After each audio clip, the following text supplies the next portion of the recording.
Good afternoon, everybody, and thank you for joining us here on Facebook for the next installment of our OperaLIVE broadcast series. My name is Cody Martin. I'm the Director of Education here at Pensacola Opera. And before we begin our interview today, I would like to take a moment to thank some of our production sponsors who make everything that we do possible. Today, we're recognizing the businesses and individuals who supported our recent production of Don Giovanni, and those are Home Instead Senior Care, Cardon Estate Sales, Axe Retirement Life Communities, Republic Services, ID Group, Emerald Coast Realty, Critical Difference Inc., the Riesberg Institute, Justine Simoni, and William McGinnis. And there's also an opportunity starting today for you to be involved in supporting the art that we are creating during this strange and difficult time. The Pensacola Opera Relief Auction is now open for bids through May 12th. Proceeds from this online auction will help to keep the arts alive here in our community. The link to access the auction is in the comments below. We hope you will consider bidding this week. And now, to introduce our guest for today, Fenlon Lamb is a stage director who recently led our production of Don Giovanni, and she is returning to direct next season's production of Carmen. She also runs Paper Moon Opera Productions, which is a company that designs and crafts opera sets and costumes in inventive ways using paper. So let me get her pulled up. Welcome, Fenlon. How are you? Hi. Good, Cody. Nice to be here. Yes, thank you for joining me. I'd love for, just to get us started, kind of tell us who you are, where you're from, where did you go to school, how did you get to where you are today? Okay, so I am actually at home now in Greggstown, New Jersey, which is very close to Princeton, where I grew up and went to high school. And I went out to California for undergrad at UC Santa Cruz. I was going to be a geologist. Somehow I fell into singing opera. And my first voice teacher was such a great pedagogue that I went wholeheartedly into it. And then I went to Peabody Conservatory for my master's in opera performance. And I spent, 10, 15 years as an opera singer. And then in 2010 made the change over to being a director. I did young artist programs at Santa Fe, Baltimore, Seattle. And then when I reinvented as a director, I went back to Seattle as a resident AD. And I also spent a season at Palm Beach Opera as the resident AD. Fantastic. Give us maybe a little rundown of some of the companies you've directed with in recent seasons. Okay. This is a quiz, right? I just look at the website and see what my schedule says. No. Arizona Opera, obviously, I just was with you all in Pensacola this year. And then I've been with Dayton, Santa Barbara, Opera Delaware, where else? It's all around the country. And you are kind of sort of in a nomadic lifestyle right now, where you kind of live where you're working. Is that right? That's right. So I haven't been on the road since COVID-19 started here. I haven't been traveling for 8 weeks. It's really challenging. Yeah. Well, you're used to traveling all the time, and now all of a sudden you're just in one place. It's strange to stay in one place. And if I look at it, I'm going to be here for 7.5 months. So just a little reality check on how quickly things can change. Yeah, for sure. Going back to your time as a singer, I actually have a video that I'd like to show. Oh, here we go. So we're just going to go down memory lane. So this is a clip of Fenlon when she was performing the role of Carmen. This is just a little clip from the Habanera. Let's hear this.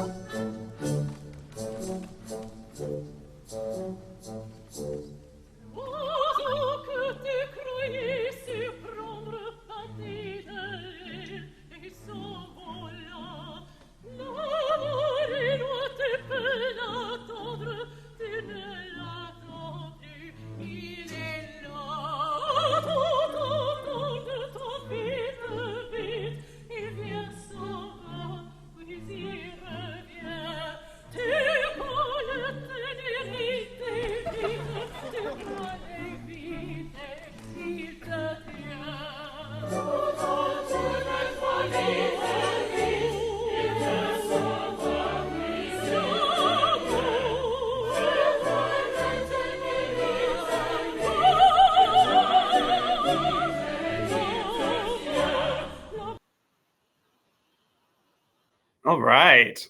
How was that for a trip down memory lane? Well, the funny thing is on the stream, it makes it so that I can't hear it or see it. So I hope you guys enjoyed it. It Well, muted me. it I looked couldn't and even sounded talk about it. I incredible. couldn't comment. Um, Uh, so just seeing you performing as Carmen, and I'm sure you've done at least one production of Carmen. How many have you directed now? I think that it's been 5 productions, and those 5 productions were in the span of about a year and a half. They Wow. all just sort of went right after the other. And I have to, I'd sung the role and it was great, but one of my first people that I did the directing with was Audrey Babcock, who I was in my master's with her when she was in undergrad, and we were also at Seattle Opera. So we sort of giggle because she taught me Carmen from a directorial standpoint. Awesome. She was actually our Carmen here the last time we did it. So I'm sure Yeah. Pensacola audiences remember her. So going from singing a role and then directing the same show, how does that kind of inform the way that you approach the piece? Well, it's funny because sometimes it's harder to direct something that I've been in because I have such a concept of it for the role specifically. But the idea is that you take that and then you expand it into a larger sense. I always start with the source material. In Carmen's, it's Prosper Mérimée. He had a novella. I look there and see what the differences are between the opera and if it was a play or a novel, whatever it was.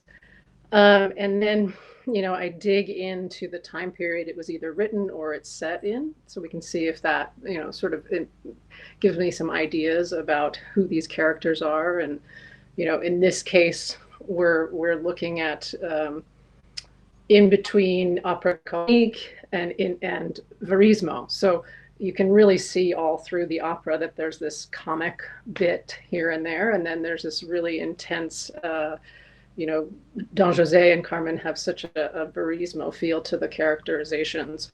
Um, and, then I get into the libretto and the opera and the music itself and the markings, and um, dig in to sort of what these characters are trying to say.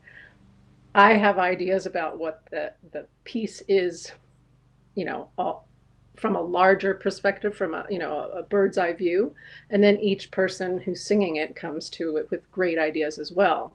So I think, from a singer's perspective, turning into a director, I think we're all smart and we all have great ideas, and the best idea in the room should win. I'm not right necessarily. I've just taken, I've dug into the whole thing rather than just one character. Right. So once we all get into the room together, it's very collaborative. I mean, that's the way opera needs to be because everybody's an artist in the room. But all of that prep work that you were talking about, how long does it usually take you to kind of prepare for that first day of rehearsal? I mean, how far in advance would you start all of that? Depends on if it's my production or my team's production, or if it's just me going into a company with a rented set and costume package. I'll start 6 months to a year out for just me, just so I can really get it in my bones. Because I was always a physical person when I had to learn a role. So I sort of still do some of that. I like wander around my living room, wherever that happens to be at the time, trying to see the action and see, the drama happening in space. So, but when I'm working with my team, we try to go, a year to a year and a half out, because then we have to go on top of that and figure out what our language together is to tell that story, what the visual language is. For Carmen, I just said to Jeff one day, my set designer, let's go from, the tarot cards, and then, something will come from that. So, takes a while. Yeah, of course. Now talk to us a little bit about your team over at Paper Moon. What do you guys do? How did that come to be? Well, it's this sort of wonderful necessity being the mother of invention. I met Jefferson, gosh, was it 2015? I think we were working on Cendrillon, and he just got me. He's sort of my spirit animal in terms of set designer. Um, so we worked rather well together, and then we started talking about how do you create things for very simply and evocatively, and for a lot less money than usual. And we came upon paper as a medium. And we tried a bohem. Jeff put together 5 panels, and he did charcoal drawings on them. And we talked to some people about what could we do in costumes. And Erica Sword just got on board and said, yeah, we can do all the costumes in paper as well.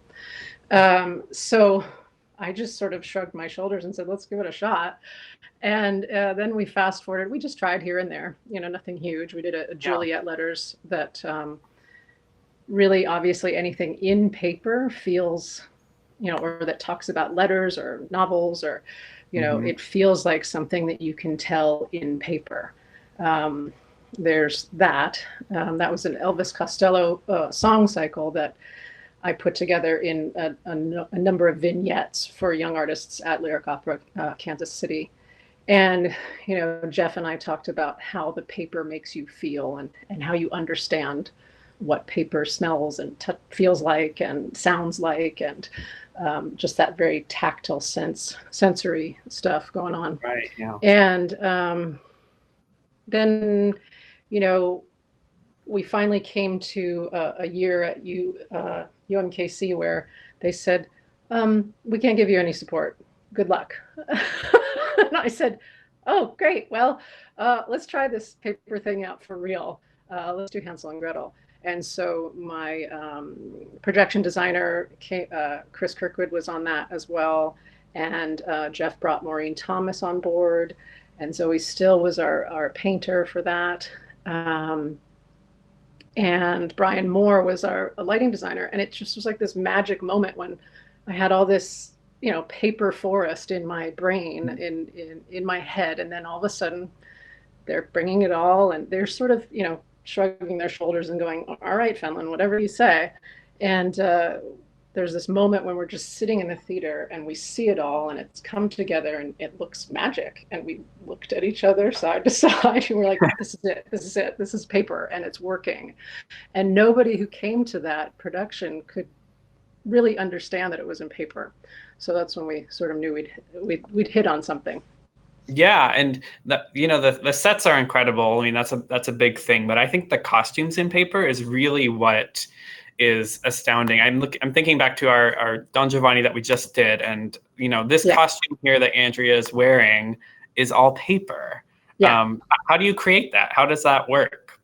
Well, again, it was sort of this, oh my goodness, Maureen was getting married. She just got married in February. And we knew this was coming up, and I said, let's do the whole thing in paper. And she said, I can't possibly. So it became, how do we tell the story the best with this medium? And it was to put all 3 of the main ladies in paper, as Don Giovanni had his way with them. He turned them into paper dolls, essentially. So this, and it's interesting because Maureen created this, and, we sort of come together, we talk about the ideas, and then I don't see people for a month or 2. And then this came fully formed. And she told me later that she was writing all the names of the women all over Donna Elvira's costume and just weeping, because it's such a, sensory reminder of like names on paper and the checklist of how horribly, Don Giovanni treated women. Yeah, it was really incredible. So besides your production company or, your whole career, do you have any favorite productions that you've directed or worked on or sung in, or any of the above? Well, I think when I was singing, my favorite thing was to be somebody completely unexpected. So I sang Rosina quite a bit, and, people don't think of me as an ingenue. So there's that. And then I also sang the beggar woman, and there's just not a better role. Right. It's just, it's playing crazy is pretty freeing and a lot of fun.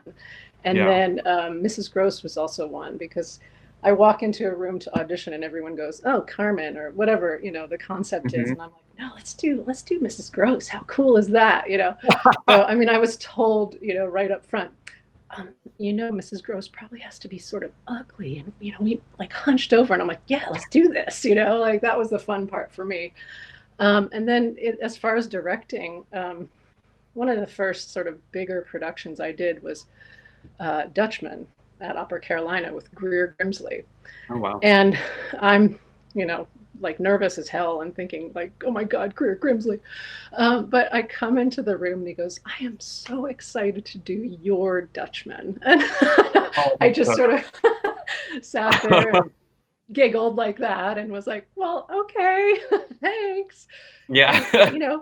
he let me do my thing, and we talked about stuff, and he said, "Well, this is far better than the vampire alien one that I was going to do in San Francisco." So I think I made sense of it, and I won him over. Yeah. And then I just recently finished the remount for Riders of the Purple Sage, which I was directing the world premiere for Arizona Opera, and that was just huge. It Oh, was yeah. like not only was I doing my first world premiere, Arizona Opera was doing their first world premiere. The entire thing was documented, and so there's a documentary that's now out in the festivals. And so I was in a mic pack for the whole process. So it was super challenging, but then it was like amazing. There was a 60 foot by 30-foot video wall, like, and I Hmm. got to like play in Ed Mel's toy sandbox and just pick every toy I wanted and put it up on the stage. So I finished that and thought to myself, well, I can die now. I've seen like 90% of what was in my head was up there on the stage. So that was a pretty cool experience, all in Yeah, all. that's actually where you and I met back in Yes, 2017, indeed. was doing that production. And I will all, I mean, I agree with everything you said, but I just think that was one of my favorite experiences I've ever been a part of. I mean, from the fact that it was a world premiere, so you're there with the composer and the librettist, and then the scenic design with that video wall. I've never Yeah. seen anything like that. I mean, it was We were all a little bit blown that out by first that one. night in the theater when we all were just like, "Oh my Oh, yeah. God." It It was was great. incredible. Yeah.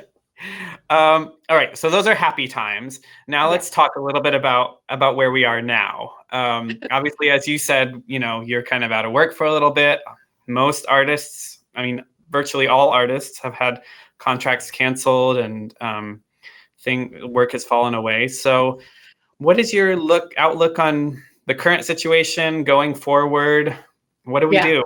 How do we get back? I just took a deep breath, right? Because this all hit, and we're all still in various stages of grieving, whatever it is. The loss of the gig. I didn't get to see some friends that I really wanted to see. All of the, like, I am my work. How the hell do I get through the rest of this 7.5 months with no work? Um, I took a couple months, and I had no words. I couldn't figure out what was next. And then I, talked to a couple people. My management firm has been putting, for every Friday we get together as a group, and sort of talk about what's next, and changing language in contracts, because Pensacola was very kind to pay their folks when you had to um, cancel, but not everybody did that, and I get it. Not everybody's in the financial place to do that, but you sort of need to reset how things go forward.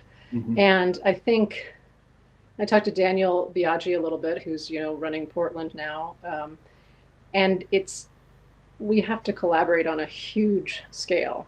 And luckily, opera, we're set to do that, right? That's what we do. That's how we make things happen. And you're also dealing with just a bunch of problem solvers. We're all problem solvers, from your stage manager to your maestro, right? Everybody in between, all the pieces and parts, we are problem solving 24/7 to create art out of nothing.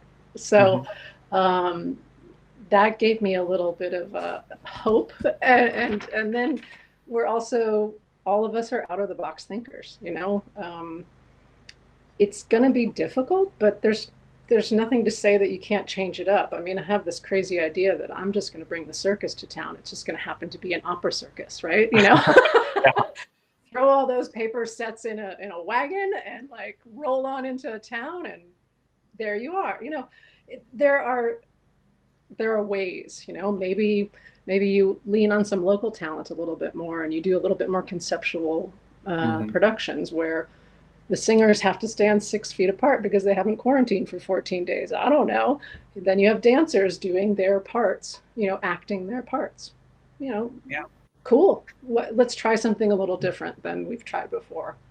I think we've all gotten pretty comfortable, and change is hard. It's really hard, but at the other side of change is almost always, you innovate and you find something cooler.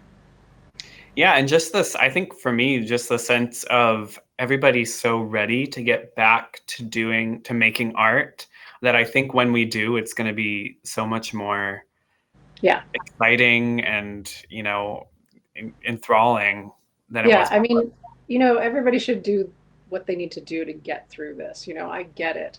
But I think I said to you, like, if we're only going to be online for the rest of opera, I'm out. Like for me, the audience participation is more than half of it, right? There's that amazing back and forth energy that goes between the performer and the audience member.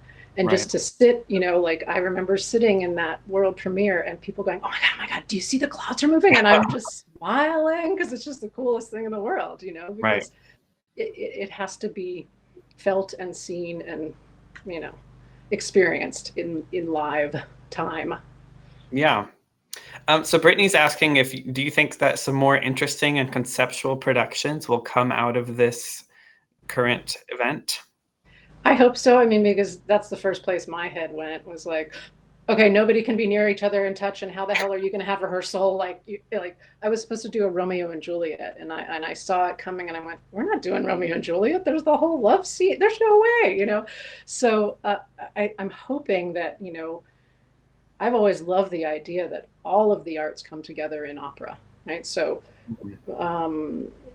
why can't we have dancers who act the singing parts and singers who dance a little bit and have this really amazing, collaboration that allows for social distancing or for, the 14-day quarantine to hit, whatever it is that we have to sort of overcome. There's absolutely a cool way through that. Yeah. I saw a video, I don't remember where it was, but some orchestra over in Europe made a video recently, and they were playing social distance. So all the strings were standing and they were all spread out, and the string players all had masks on, and then the brass and woodwinds were up in the balcony, like far away from the stage, and it worked. I mean, it was right. I mean, great. How neat to have also, like, if we have to keep audience members a little bit apart, how cool to have this sort of feeling that you're the only person in the audience, right? I mean, how neat, right? You're not crunched in on each other, and having the sound from all over the place. That would be really cool. Yeah. And I wonder, do we go back to the Fest contract type stuff where, like, hey, Pensacola has these singers who do these roles, and sure, it could be interesting.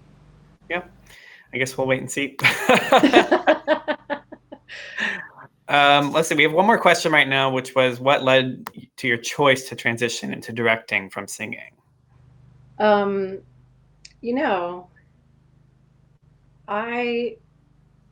think I should have always been a director. I just had this like love-hate relationship with singing. Like, people were like, oh my God, it sounds so beautiful and you're such a great actress, you should do this. And I'm like, all right, okay, all right. And some of them I would, like, you can tell by my choices of what I like to sing. It was completely about the acting for me. And like, opera singing happens to be about the beautiful sound. So so when I approached everything from the acting point of view, and also I'm very bossy and I know what I like. So I would be in a scene and I'd be sitting there listening to some director direct, and I'd be going, okay, all right, that can't possibly be what they want to see. I mean, I was a director singer, but it was not bad directors. It really irked me that somebody could come in and say, hey, let's see what you do with this. And I would be like, well, let's see if you want to give me half your fee then, because I'm doing your work for you. Sure. So I just, and as soon as I got to my master's, somebody said, you want to direct some scenes? And I'm like, sure. Everybody kept offering me directing, and I kept thinking, all right, I guess I'll do some of that. So I finally just, I sort of tease Scott Connor about this, but I arrived to do Zerlina in, when was that, 2009? I was almost 40 years old, and my Mazzetto was 23 years old. And I'm a good actress. Did I tell you that part? But like, I looked at Dean Williamson, who was the conductor. I said, seriously? So I tease Scott and say that he's the reason I got out of the business. But it just made a lot of sense for me to, rebrand basically and figure out what I had to offer, which was much more in the directing sphere. Great. Ruth is asking about the Writers documentary. I know it just premiered. Do you know if they're planning a digital release for that? So from what I understand, it's out in different film festivals all around the world. And as those come back, I think in the next year, Christy's talking about putting it out on like Netflix or a streaming service. She's also in talks with PBS, so who knows? And she and I are, putting together a little scheme where Paper Moon does a production too. So we'll figure it out. Awesome. Got some time to figure it out. Right. We've got all the time in the world to make plans right now. Right? How cool. Usually you just react and do something because there's no time to decide, but now. Awesome. Great. Well, I think that's all the questions that we have. Do you have any more, pushing pertinent thoughts right now that you would like everybody to know and be aware of? It is Giving Tuesday today. Give what you can, even if that's just expertise. Talk to your company heads, because we're all going to have to come out of this and have protocols for going back to work, and we need help with that, I think. And support your local arts organizations, because we're trying really hard, as a community, to come back as soon as possible. And whatever help you can give is really appreciated. And we all just want to get in that damn room and create. Yep. So. Awesome. Well, even though we can't be in the room right now, I'm so glad that you could join us digitally today. Yeah, good to see you. The only thing I'm disappointed about is that I didn't get that beach cruiser on the on the auction. I was like, oh my God, see what's on the auction. It was sold in 2 seconds. Gosh. Oh, you missed out. I know the auction's going well so far. So hopefully people, things are going. So hopefully people log on soon. Good, awesome. Good. Well, thanks again for joining me, and I'll see you again soon. All right. Bye. And thank you all for joining us today. We will continue our next Opera Live next Tuesday. Next week, it will be at 5:30 instead of 5 o'clock. So just be on the lookout for all of the information about next week's broadcast. And once again, the link to our online auction is in the chat below. So I hope you will visit and maybe give those items a look. And I hope you all are staying healthy and safe, and have a great evening.